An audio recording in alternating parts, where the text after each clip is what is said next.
গোপালগঞ্জের কোটালীপাড়া ও টঙ্গীপাড়ায় ছোট বড় মিলে বিল আছে 50-এর অধিক। প্রাকৃতিকভাবেই এসব বিলে পাওয়া যায় নানা জাতের দেশীয় মাছ। কথা ছিল বিলগুলোতে মাছ ধরে জীবিকা নির্বাহ করবেন প্রকৃত মৎস্যজীবীরা, কিন্তু তাতে বাদ সেধেছে প্রভাবশালী মহল। সরকারি বিল দখল করে সেখানে নিজস্ব মাছের প্রকল্প বানিয়েছেন তারা। এতে মানবেতর জীবনযাপন করতে হচ্ছে জেলেদের।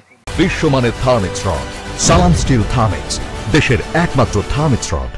এইকুল শাহিন করছে প্রজেক্ট, খাল আটকাইলেছে, ওই ধরে করছে সামাজ, খাল আটকাইলেছে। আমরা বিলের মধ্যে বসত করে একটা মাছ ধরে না খাতে পারি, আর যদি একটা শামুক না আনতে পারে, দুটিয়ে নাইল আনতে না পারে, গরুর নাগে দুটিয়ে ঘাস যদি কাটিয়ে নিয়ে গরুরে খাওয়াতে না পারে, এসে আর কি সমস্যা আমাকে চাও। ওরা তো মাছ ছাড়ছে, সেই জন্য তো আমাকে যাওয়া বন্ধ।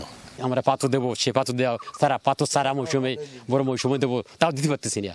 সরজমিনে ঘুরে দেখা যায় রামনগর বিল, মাছপাড়ার বিল, তারাকান্দর বিল সহ প্রায় সব বিলেই বাদ দিয়ে মাছ চাষ করছে একটি চক্র। এতে শুধু জেলেরা ক্ষতিগ্রস্ত হচ্ছে তা নয়, পানি প্রবাহ বিঘ্ন ঘটায় বাধাগ্রস্ত হচ্ছে জমির আবাদ। পরে জমি করি তা ধান হয় না, অসমা ফাতো দিই, তা অসমা ফাতো দিলি আর ফই খেয়ে ফেলাই। ওই বিলে তো ওই সব ওই প্রজেক্ট হয়ে গেছে, আমরা তো আর বিলে যাতে যাওয়ার আমাকে আর কায়দা নাই।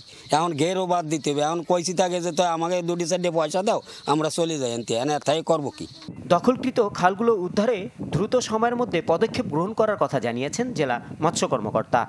মৎস্য অধিদপ্তর অবশ্যই যাতে কোনোভাবে খাল এবং নদ নদীর প্রবাহ কেউ যাতে বিনষ্ট করতে না পারে, কেউ বাধাগ্রস্ত করতে না পারে, সে ব্যাপারে প্রয়োজনীয় ব্যবস্থা গ্রহণ করবে এবং সেই সাথে স্থানীয় প্রশাসন এবং পুলিশ প্রশাসনকে সাথে নিয়ে ব্যাপারে ব্যবস্থা গ্রহণ করবে।